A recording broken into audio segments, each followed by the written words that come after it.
Hello. Hi, my name is Michael Nicola. I'm a 40-year-old Canadian citizen. I'm a proud father of a teenage girl.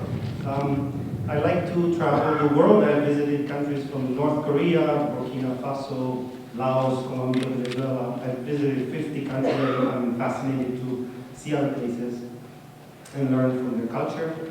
I have a degree in accounting. I also have an executive MBA, technician in nuclear technologies, and a master's in architecture. That's about me. I founded Online Party of Canada about a year ago because I was looking at the political system, and I saw a disconnect between what the polls show and what the governments do, not only conservative or liberal, but any government. So, for example, the war in Afghanistan is highly unpopular.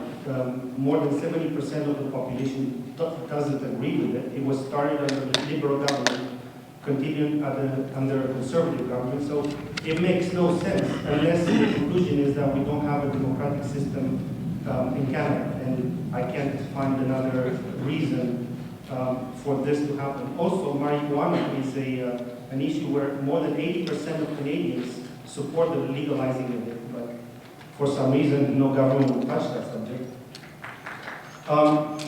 So I decided that because this is not a democratic system, we got to do something about it. Given the elections law in Canada, which puts the small parties in a huge disadvantage with a mountain to climb, basically all parties that are sitting at this table here combined in terms of spending on an election, the limits, access to free advertising, which is news, basically, it's, I would say, less than 1% than one big party has. So with this in place, how do you expect that any democratic voice will come to the mass media? There's no way. So I'm banking on the internet because internet is a relatively cheap way to share information. It's very present in Canada. More than 70% of Canadians, in a way or another, have access to the internet. So this is a game changer. I think within a decade you will see politics moving online, just like everything else, business, education. So we are banking on this. So we think that with the power of internet, we, the small parties, can bring our message into the mainstream. Online Party of Canada is a new party. We're not registered, and actually my lawyer and my accountant tell me that actually it's not a good idea to register because we will fall under the elections law, and that will limit our ability to operate.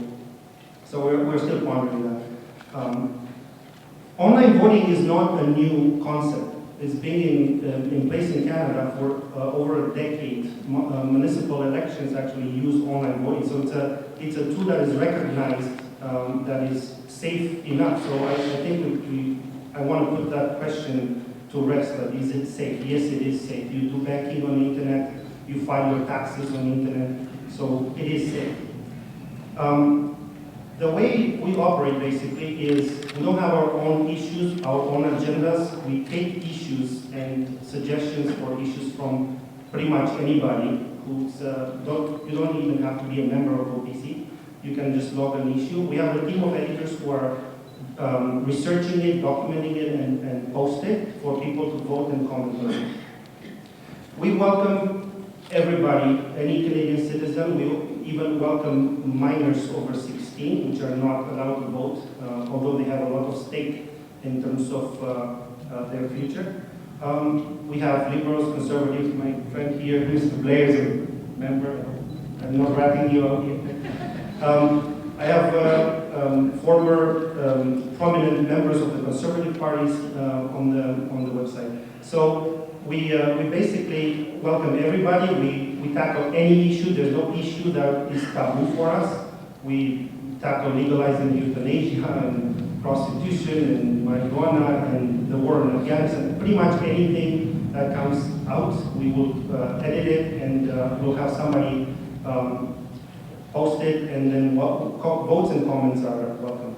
So the way we work is the key element that we bring into politics is a document called Promissory Letter of Resignation. So in order for us to support any candidate, so we would support any candidate from any party, but they have to sign a document that says, when I go into in Ottawa, I'm going to support what the people vote. Right now we say what the website shows, our website, the vote on any issue. So that document is that it's bridging the disconnect that we have right now between voters and our elected officials. I ran out of time, so I'm going to take questions in the discussion. Thank you very much.